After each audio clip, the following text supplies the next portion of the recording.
Her husband left after the baby girl cried, but the silent rancher took them in and gave her his name, Teeter Falls, Wyoming Territory.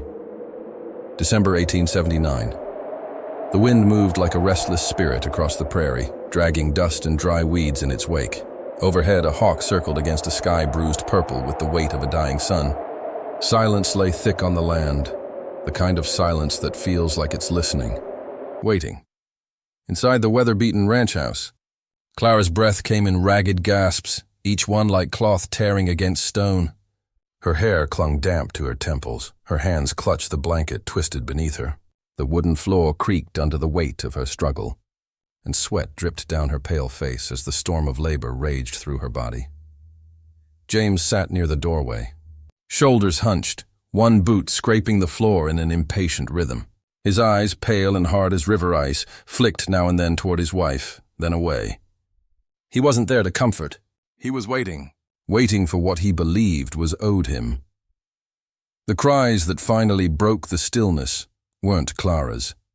They were thin, shrill, fragile. The sound of new life forcing its way into the world. The baby's wail echoed against the rough beams, filling the little house with a sound that should have been joy. But James stiffened. His jaw clenched. He rose slowly, his chair scraping across the floorboards. Clara gathered the newborn to her chest, her arms trembling with exhaustion and wonder. Tears rolled down her face as she whispered, "My girl, my sweet girl." James's voice came like a curse, bitter and sharp. A girl. He turned, spit hitting the floor. "I wanted a son. A name carrier, not—" His hand slashed the air as though swatting away a fly. "Not that." The baby's cries rose, piercing and unrelenting. James's face twisted. He grabbed his hat from the peg and shoved it onto his head with a rough motion. His boots struck the floorboards like gunshots as he stalked to the door. Clara's voice cracked, reaching after him. "James! Please!" But the door slammed open, banging against the wall. Cold night air rushed in, stirring the firelight into uneasy shadows. For a moment his silhouette filled the doorway, broad and unforgiving. Then he stepped out, swallowed by the endless dark. The sound of hoofbeats followed, hooves pounding into the dirt road, carrying him away. Each strike echoed like a hammer against Clara's heart. She knew, deep down, that he wasn't coming back. The house was too quiet once he was gone. Only the baby's fragile cries filled the space, thin and helpless. Clara held her closer, rocking with what little strength remained. Her arms ached, her body broken, but the fire of resolve burned weakly in her chest. She staggered to her feet, bare soles pressing against the cool boards. The lantern light flickered, painting shadows long across the walls. Step by step she made her way to the porch, the door groaning as it opened against the prairie wind. Outside, the world was vast and merciless. The dirt road stretched away, swallowed by darkness and distance.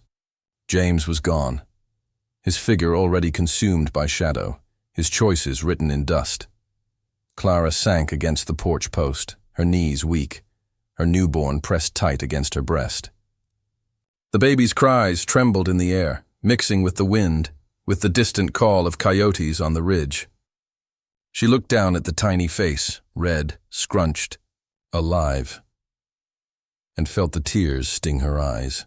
Her voice broke as she whispered, cracked but fierce, each word trembling with a vow she had no choice but to keep. "I'll keep you safe," she said. Her lips brushed her daughter's damp forehead. "Even if it kills me." The wind answered with a long, lonely howl, pulling the warmth from her skin. Above, the hawk still circled, wings stretched wide against the bleeding sky. The prairie seemed endless, haunted, a place where love could vanish like smoke. And promises were carved in suffering, but in Clara's arms, life stirred, small, fragile, defiant. And though the night pressed heavy, there was a flicker in her chest that refused to go out. The days slipped by like sand through a broken hourglass. Each dawn came with the same hollow cry of wind rattling the shutters, the same gray horizon stretching endlessly over the plains. Clara rose with the sun, though her body begged for rest. She chopped wood with blistered hands, each strike sending tremors through her weary arms. She bent low to milk the old cow, the rope-braided stool creaking beneath her thin frame. Her cheeks hollowed with hunger, her shoulders sagged under the weight of both work and sorrow. Yet she pressed on. At night, when the coyotes lifted their voices from the ridge, she clutched her baby against her chest, rocking back and forth by the fading fire. The cries of beasts outside mingled with the soft whimper of her daughter. Sleep rarely came, and when it did, it was thin, restless, full of shadows that pressed heavy on her chest. Neighbors passed on the road now and then. Some tipped their hats politely, others offered glances thick with pity. But none stopped. Whispers followed her name in town. Poor Clara, abandoned with a child, too proud to beg, too stubborn to leave. The weight of shame settled around her ranch like dust that would never wash away. On the far edge of town, where the land broke wild and untamed, lived Jacob Holt, the silent rancher. He was a tall figure, broad-shouldered, carrying the scars of battles most men could not imagine. His face bore a jagged line from cheek to jaw, a mark left by war, though no one dared to ask.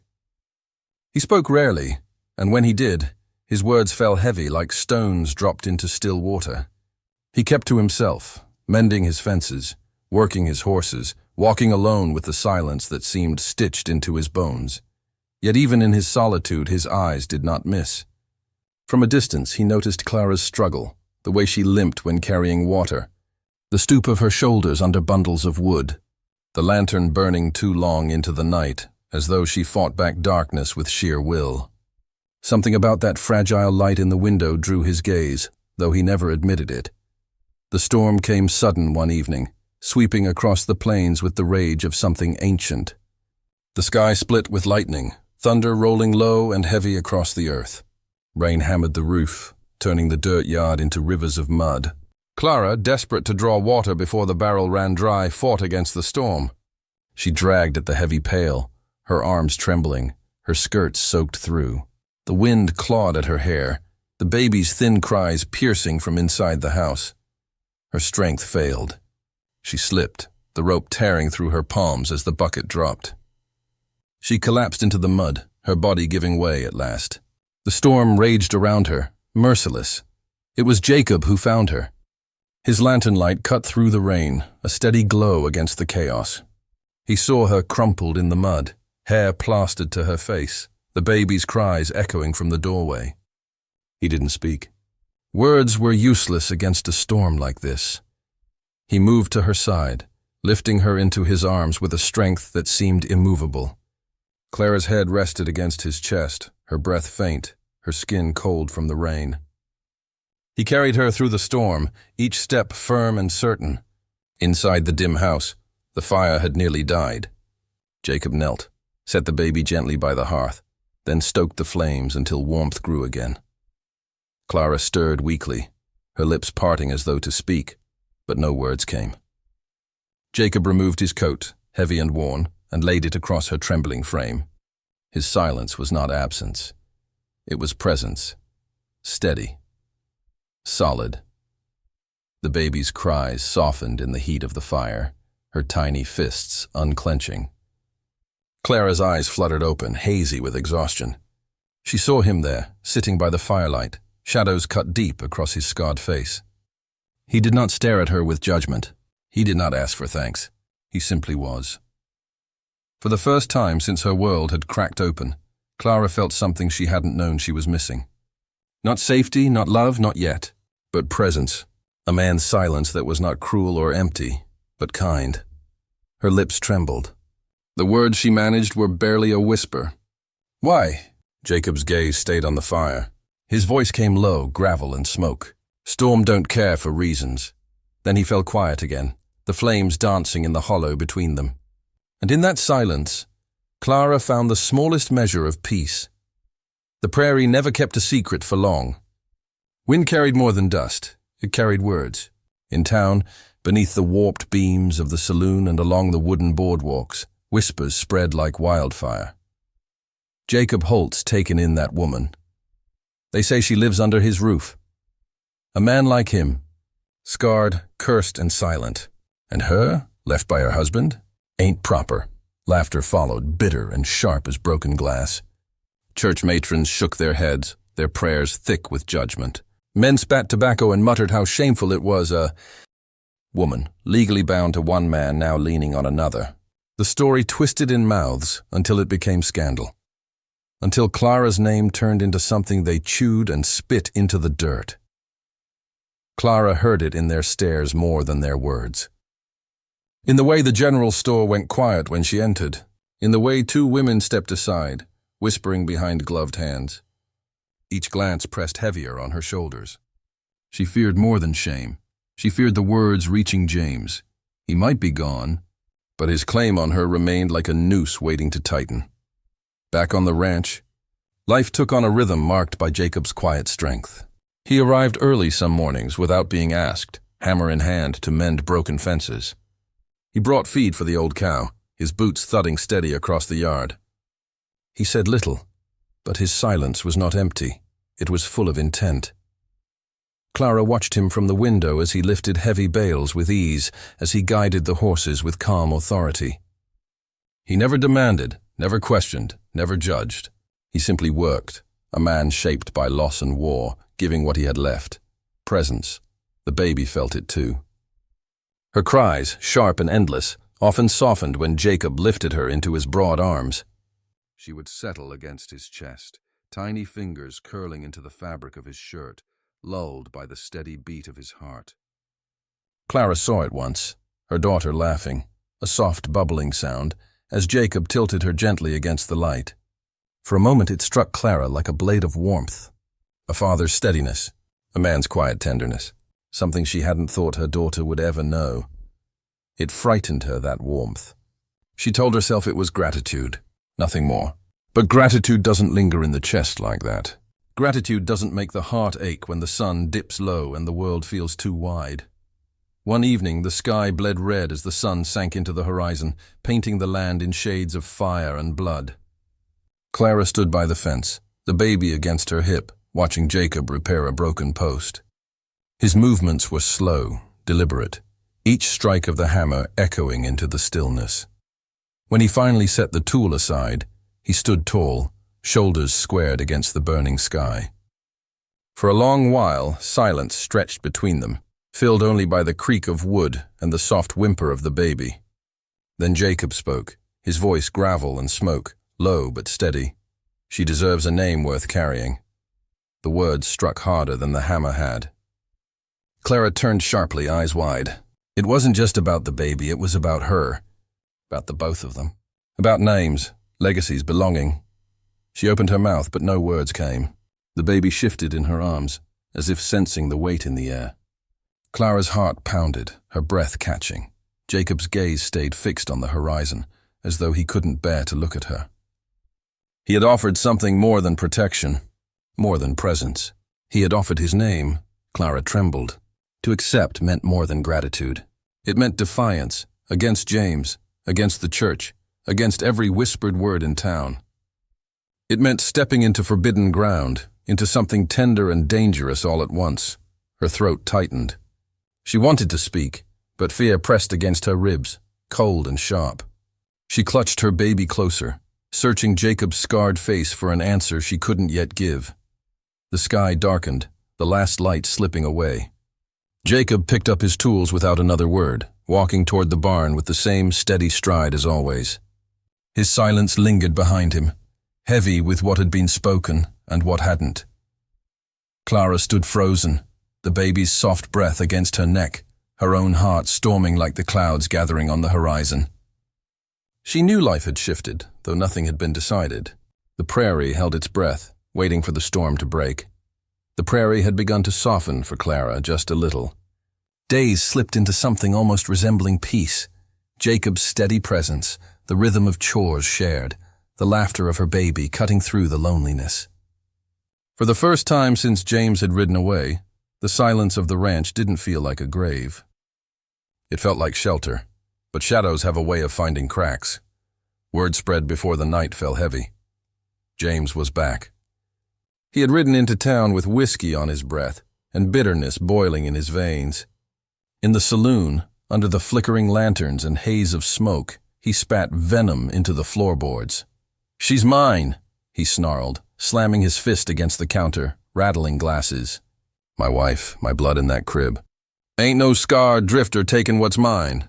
Laughter erupted, half nervous, half eager for spectacle. Men leaned in, their grins sharp with malice. By the time the bottle was drained, James's threats had become promises.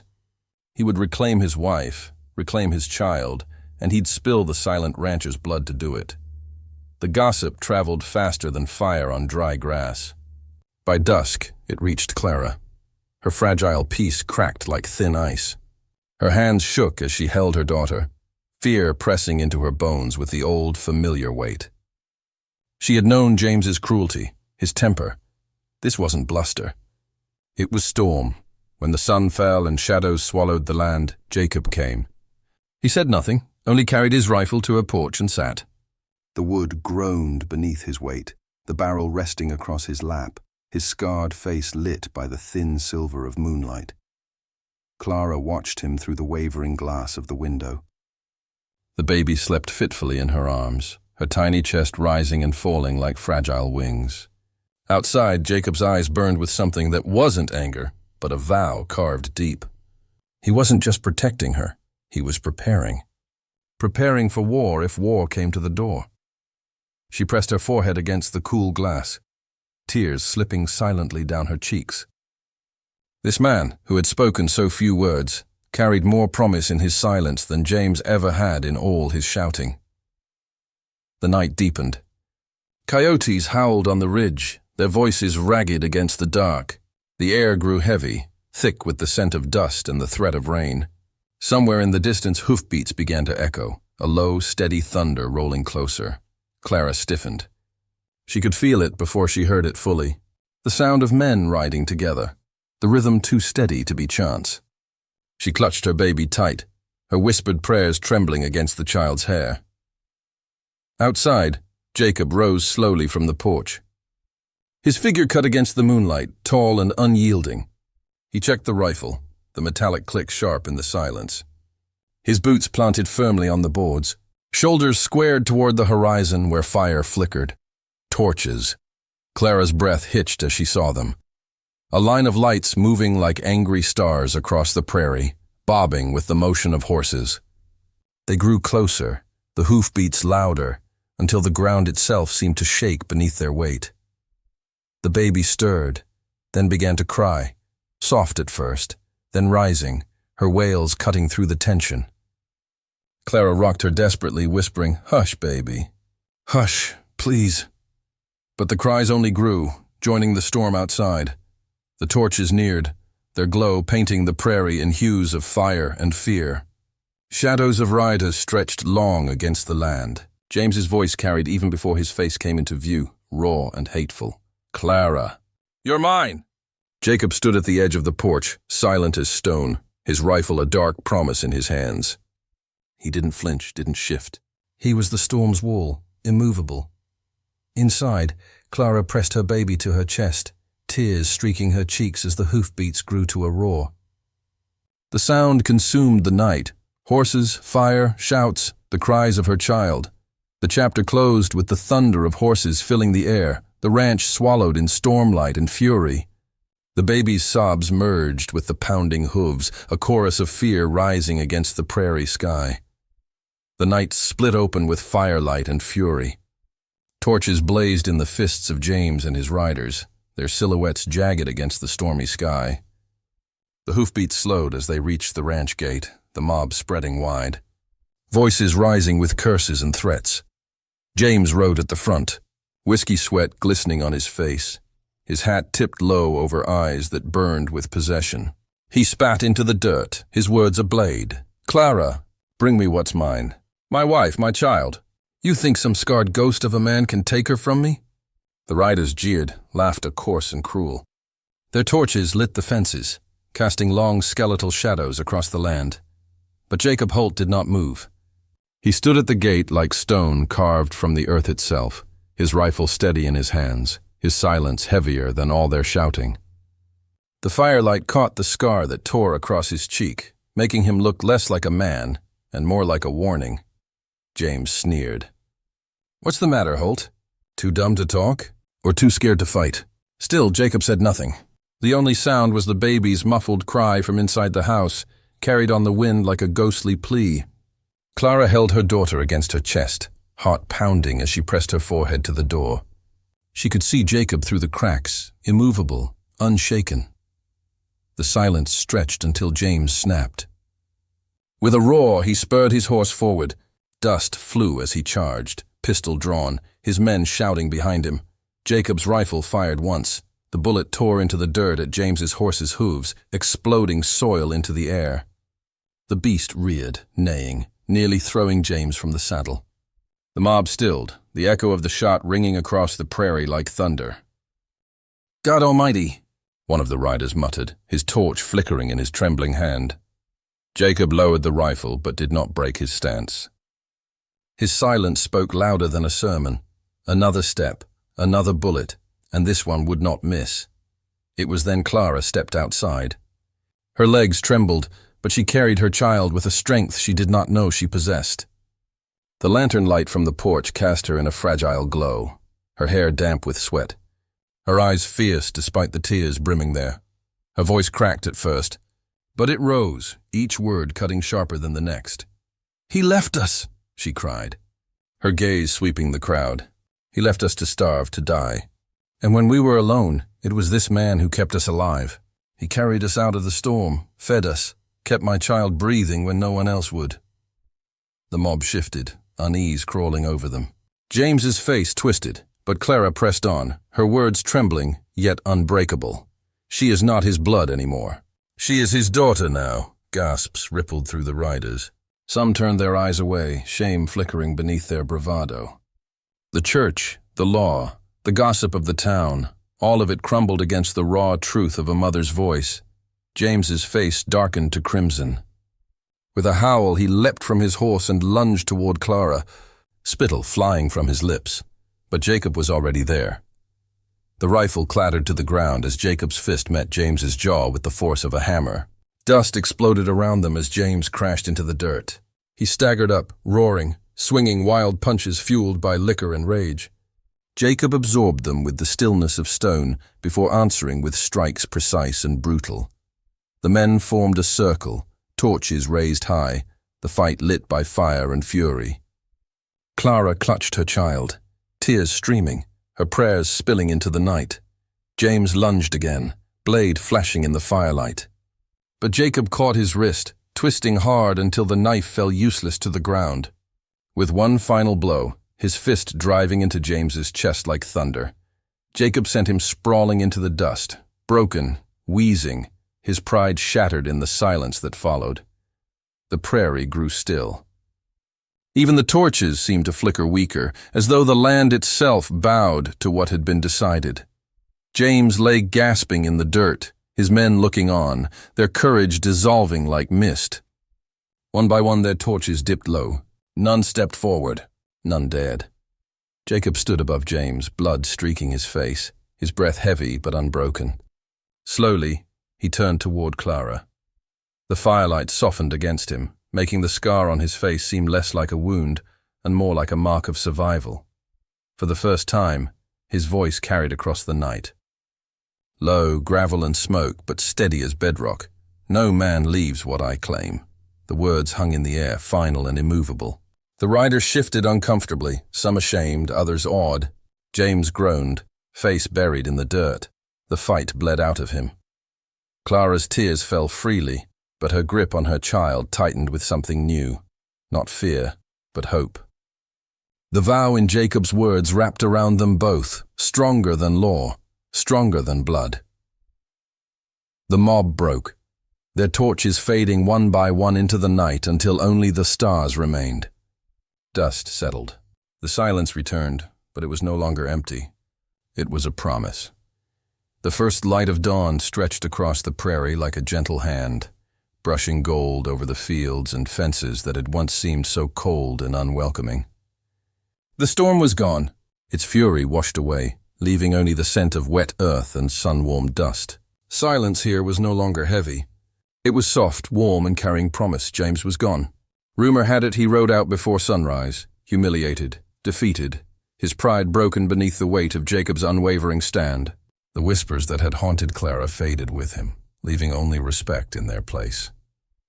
Neighbors who had once turned their faces now tipped their hats in acknowledgement. Doors opened with cautious nods instead of murmured scorn. Life moved forward, slow and steady, like the prairie itself. Clara stepped onto the porch of the ranch, the baby cradled in her arms. The child's eyes, wide and bright, mirrored the light of the rising sun. The cool morning wind tousled Clara's hair, brushing against her cheeks like a caress, and for the first time in months, she felt the tension in her shoulders ease. She looked out across the land, the fences repaired, the barn standing solid. The fields bathed in amber light, and it was hers now. Theirs now, by choice, by courage, by survival. Jacob approached silently, his boots crunching against the gravel path, rifle slung over his shoulder. His face was softened by the dawn, the harsh lines of war and survival mellowed by a moment's peace. Yet the scar across his cheek reminded her that he carried all he had been through into this new life, a sentinel shaped by loss, now offering a sanctuary. Together, they stood before the main gate, the wind tugging at their clothes.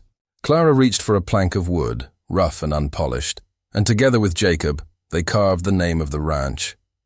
Each stroke of the knife pressed into the grain, leaving a permanent mark. Holt Ranch.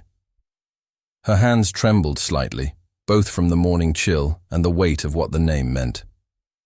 Beneath her fingers the wood seemed alive, like it remembered every hardship, every battle, every lonely night and storm. Jacob placed his hand over hers, steady and strong, pressing it into the carved letters. Clara felt a pulse of something she had never allowed herself to name before. Belonging. Not just to a man or a house or a patch of prairie, but to life itself, shaped by the choices she had made and the courage she had found. The baby laughed suddenly, a sound that broke through the quiet like sunlight shattering glass. Clara lifted her daughter higher, then passed her to Jacob, who raised her above his head, turning slowly so the morning light shone across the child's face. She kicked tiny feet, squealing with delight, her laughter catching on the wind, rippling across the fields like a hymn of redemption. Clara watched them, chest swelling with a warmth that made her eyes sting. This was the life she had feared she would never know, a life forged in resilience, not inherited from those who had abandoned her.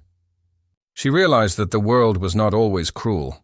Sometimes it simply waited for the right hands to carve a name into it. Jacob set the baby down gently on the grass, letting her crawl, exploring the prairie with clumsy, determined curiosity. Clara bent to brush the child's damp hair from her face, feeling the softness of her daughter's skin, and whispered, "You are safe. You are loved. You are ours." The wind carried the words over the fields, mingling with the scent of wheat and earth, and Clara imagined that the prairie itself was listening. The horses in the distance stirred, the old dog barked once, and somewhere a hawk wheeled high above, circling as if blessing what had been reclaimed. Jacob stood back, silent as ever, his eyes taking in the horizon, the ranch, the life that stretched before them. When he spoke, it was not loud, but every word fell with weight and warmth. "This is ours," he said simply, voice like gravel and smoke softened by sunlight. Clara nodded, swallowing the lump in her throat. She turned to look at him fully for the first time. Really seeing him, not the silent, scarred stranger who had saved them, but the man who had chosen to stay, to fight, to claim a life not with violence alone, but with patience, protection, and the quiet certainty of his own heart. Her voice came soft but resolute, carrying across the morning prairie. He gave us his silence, his strength, and his name, and in that, we found a life worth living. The baby crawled into her arms again, eyes sparkling, lips curved into a grin that felt like sunlight itself. Clara laughed softly, a sound mingling relief, joy, and wonder, while Jacob's hands rested on hers, steady, grounding her in the present, the ranch, once haunted by loss and abandonment, now shimmered with the promise of choice. Wheat swayed gently in the breeze, the fences gleaming in the dawn, the barn doors open as if welcoming the future. They were a family, not bound by law or blood alone, but by what they had endured and what they had chosen. Above, the sky stretched wide and unbroken, a canvas of orange and violet streaks fading into the softest blue. The prairie exhaled, carrying the baby's laughter, the scent of earth and firewood, and the unspoken vow of life reclaimed. And for the first time in many months, Clara felt she could breathe fully, her chest rising and falling with the rhythm of hope. They had survived the storms, both literal and of the heart, and now they would live. The wind tugged at her hair again, and the prairie seemed to whisper back, "Here is your home. Here is your name. Here is your life."